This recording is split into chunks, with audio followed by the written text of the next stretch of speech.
শেখ হাসিনা পালিয়ে ভারতে আশ্রয় নেওয়া নিয়ে এবার ভারতের বিশ্ববিদ্যালয়ের পরীক্ষার প্রশ্নপত্রে উঠে এসেছে, যা রীতিমতো পুরো ভারত জুড়ে নতুন করে আলোচনার জন্ম দিয়েছে। পরীক্ষার ওই প্রশ্নপত্রে উল্লেখ করা হয় 2024 সালে একটি প্রতিবেশী দেশের কোনো রাষ্ট্রপ্রধান ভারতের রাজনৈতিক আশ্রয় নিয়েছেন। যদিও এই প্রশ্নে সরাসরি বাংলাদেশ বা শেখ হাসিনার নাম উল্লেখ করা হয়নি, তবুও অনেকে ধারণা করছেন এটি বাংলাদেশের সাবেক স্বৈরাচার প্রধানমন্ত্রী শেখ হাসিনাকে ইঙ্গিত করেই করা হয়েছে।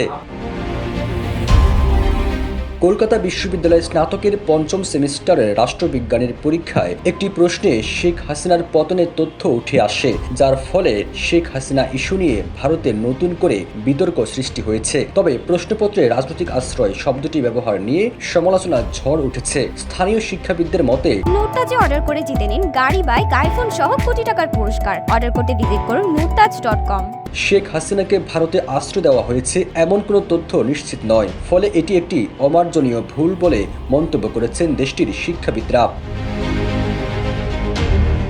দেশটির শিক্ষাবিদরা আরও বলেছেন, শেখ হাসিনা বাংলাদেশের রাষ্ট্রপ্রধান ছিলেন না, তিনি ছিলেন সরকার প্রধান। বাংলাদেশের রাষ্ট্রপ্রধান হলেন রাষ্ট্রপতি মোহাম্মদ শাহাবুদ্দিন। তবে এই ঘটনায় সামাজিক যোগাযোগ মাধ্যম ফেসবুকেও ঝড় তুলেছেন নেটিজেনরা।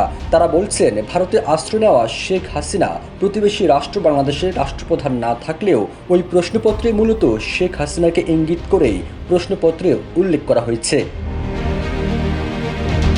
ছাত্র জনতার গণ অভ্যুত্থানের মুখে গেল বছরের 5 আগস্ট দেশ থেকে পালিয়ে ভারতে আশ্রয় নেন শেখ হাসিনা। এরপর থেকে তিনি ভারতেই অবস্থান করছেন। তবে তার পালিয়ে যাওয়ার মধ্য দিয়ে শেখ হাসিনার সাবেক মন্ত্রী, এমপি সহ আওয়ামী লীগের নেতাকর্মীরাও পালিয়ে ভারতে আশ্রয় নেন।